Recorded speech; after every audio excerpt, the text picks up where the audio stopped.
dapat ay bago nga ang lahat ay si Lord muna ang ating unahin. Kaya sabi ko nga po, sabi ninyo kahapon na nag-chat kayo, ay 6 na ang alis. So, tama-tama, makakarinig po muna kami. Kaya sabi ko nga kay Sister Belen, ay ano, abot pa kami. Kasi eksaktong tapos na yun sa prayer na yun eh. Di po ba yung oras na yun? Sabi ko, makakarinig po ulit. Kaya sayang naman, di ko narinig kahapon. Sabi ko, ba't magaganon nga ang nangyayari? Kaya sabi ko nga eh, dapat talaga lagi tayong tumutok sa ating Panginoon. Huwag natin kalimutan yung oras na pagka nga ikinapaglit, wala na. Minsan sobrang pagod. Parang nung pong tayo mag-MOU, ganun din. Di po ba, sabi ko nga, sobrahan din ako ng pagod. Pagdating ko, natulog na ako. Talaga ako yung nakatulog. Hindi naman ako ginising kasi ang sarap nga. Parang nagpunta pa yata ng Sister Mila dito eh.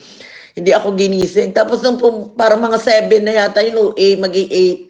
Biglang nag-ring yung telepono. Di ang gulat ko, kala ko late na naman ako. Sabi ko, malilate ako sa morning demo. Pagbangon ko yung paresi, ay paghilo ko. Sabi ko, siguro ako tinatawagan na nga ng kapatiran kasi nga ako hindi pa nagising. Pag ano ko, sabi ko, hello. Parang boses ni Amy, sabi, parang kinabahan po ako kasi sabi ko, bakit madaling araw biglang tatawag? Sabi, bakit? Anong nangyari sa iyo? Sabi, anong bakit? Sabi ko, ba't ka tumawag? Madaling araw. Sabi, madaling araw, mag-aalas 8 pala ng gabi. Ano bagang ginagawa?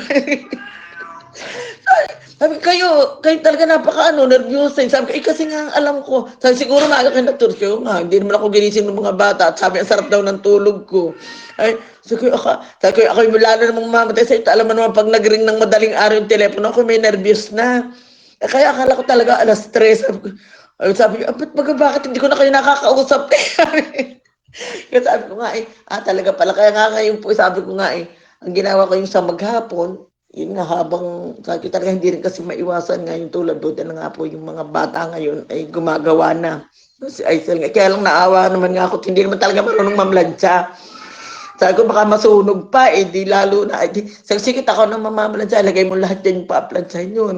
Kaya siguro po ako nasobrahan ng pagod, kaya nung ako magising naman, nakatulog ulit ako paghiga. Kaya sabi ko, dapat pala talaga, pag nagising ka tulad ngayon, wala pang alas 3 gising na ako. Nagtiklop naman ako ng mga damit habang nag-iintay ng oras. Kaya sabi ko talaga, dapat pala talaga, nagbasa ng Bible, tapos tinignan ko nga po yung Kaya sabi ko talaga, yan ang sinasabi nga sa atin. Lagi dapat nating uunahin ang Diyos. Lagi siya ang ating unahin. Pagbangon natin, yung pagkatapos ng pasasalamat, talagang alam naman natin na yun ang ating dapat unahin. Pagmulat pa lang ng mata, ang unahin na natin pasasalamat sa lahat ng kanya.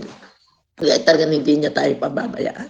Saka yung mga nararamdaman ko kahit parang kung saan medyo okay na yung aking pakiramdam, hindi na lagi sumasakit. Kung namamagama, nawawala naman. Saka hindi na talaga siya sumasakit. Sakit, thank you Lord, at talagang patawarin ko ako minsan man nga siyempre hindi rin nga nawawala pag minsan nga nakakalimot, ayun po, kaya yun yung sinasabi nga sinasabi yun nga yung ating denying ourselves, yung mga ating mga gustong mangyari, dapat pag hindi ang Diyos ang uunahin ay isang tabi na muna yun. Kalimutan. Ayun po, salamat po sa Diyos at ako binibigyan niya ng lakas. Yan, kaya nga ang sabi ay let us avoid distractions, diba? Don't mind distractions. Kasi nga yung mga pangangailangan natin sa buhay, yun yung denying ourselves. Yung kagustuhan natin, diba? Mabuti naman yung objective, diba? Mabuti yung objective natin na matulungan natin yung ating mga apo, diba? Maganda namang objective yun. Makatulong tayo sa iba, mabuting objective yun. Pero ang bilin sa atin, siya muna. Dahil ang kapahingahan ay nasa kanya.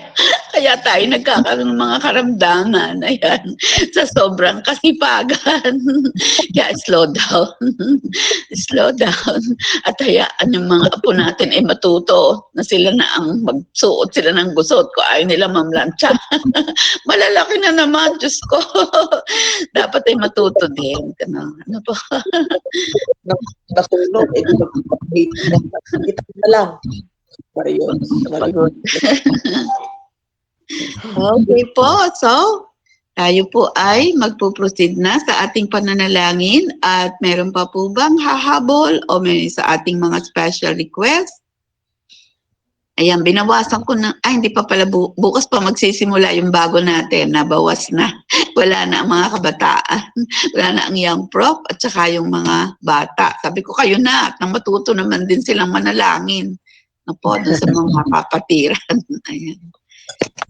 Okay, so, meron pa po, at ibibigay ko na po sa ating mga paano si Sister Mercy? Pwedeng merong isang nasaan na ba yung papel nating isa? Pwede po ako, ma'am. Ayun. So, Pwede po ako. Sister Fe at saka Sister Mercy muna. Tapos Sister Mercy, Alina, siya na mag-closing prayer. Yung pinakahulihan. No?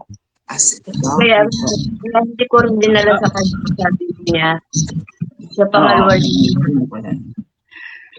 at paan po yung kay Junjun pag-uwi?